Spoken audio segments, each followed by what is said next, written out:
আসসালামু আলাইকুম। আবার চলে আসলাম নতুন একটা ভিডিও নিয়ে। আর আজকে যে বিষয়টি নিয়ে কথা বলবো, আর এই মুহূর্তে যে বিষয়টি নিয়ে কথা বলবো, যেটা বর্তমানে সবাই এই নিউজটা খুব খোঁজাখুঁজি করছে, আর সবাই হয়তো এই আপডেটটা এখন পর্যন্ত জানে না, যেটা আমি আপনাদের সামনে এখন উপস্থাপন করব। আর এখানে হলো তানোর যে উপজেলার ভিতরে যে বাচ্চাটি আটকা পড়েছিল, মাটির নিচে পড়ে গিয়েছিল তো একটা গর্তের ভিতরে। তো হয়তো ওখানে কোনো একটা খনন কার্য বা কোনো কিছু একটা করা হচ্ছিল, যার একটা গভীর একটা নলকূপের মতো একটা জায়গা ছিল, যেখানে খুবই সরু টাইপের, যেটার ভিতরে বাচ্চাটা খেলতে খেলতে পড়ে যায়। তো আপনাদেরকে খুব শর্টকাটের কথাটা বলি। তো ওই মহিলাটার 3টা সন্তান ছিল, আর এই 3 সন্তানের ভিতরে 2 সন্তান ছোট ছিল, যার কারণে 2 সন্তানকে কোলে নিয়ে যাওয়ার সময় সামনে একটা ট্রলি পড়ে গিয়েছিল মনে হয়, ওটা দেখার জন্য যাওয়ার সময় তখন হাত যখন লেগে যায়, তখন একটা বাচ্চাকে নামিয়ে দেয়। বলে তুই হেঁটে আয়, আমি সামনে এগোচ্ছি। তো কেমন মা, আসলে মাকে দোষ দিয়ে লাভ নেই, কারণ একটা মা পরিবারের অনেক দায়িত্ব পালন করার পরে ওইভাবে মাথা কাজ করে না, তারপরে তার খেয়াল রাখা উচিত ছিল।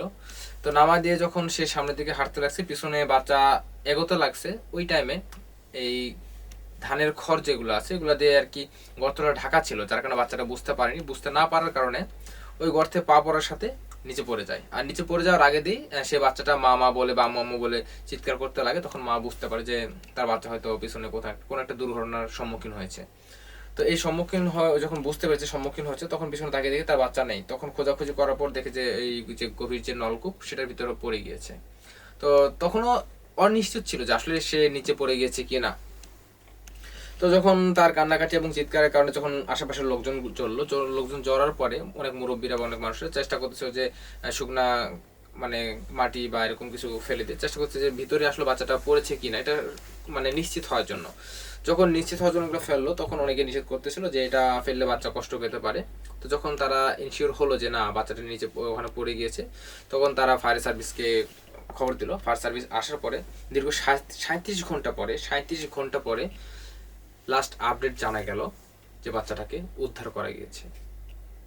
তো আচ্ছা, এই কথাটা কতটা নিশ্চয়তা আছে বা কতটা ভিত্তি আছে, আমি আপনাদেরকে লাস্ট আপডেটটা আমি আপনাকে ছবি সহকারে দেখাচ্ছি। তো দীর্ঘ এই 37 ঘন্টা কেটে যাওয়ার পরে কিন্তু শেষ পর্যায়ে যেটা আমি আপনাদের বলবো, বাচ্চাটাকে উদ্ধার করা গিয়েছে। তো এটার কিছু ফুটেজ আমি আপনাদের সাথে তুলে ধরছি, আপনারা দেখে নিন। বাচ্চাটিকে পাওয়া গেছে, আমরা দেখতে পাচ্ছি যে বাচ্চাটিকে পাওয়া গেছে, বাচ্চাটিকে পাওয়া গেছে, বাচ্চাটিকে পাওয়া গেছে, বাচ্চাটিকে পাওয়া গেছে, দেখতে পাচ্ছি বাচ্চাটিকে পাওয়া গেছে। আলহামদুলিল্লাহ, আলহামদুলিল্লাহ।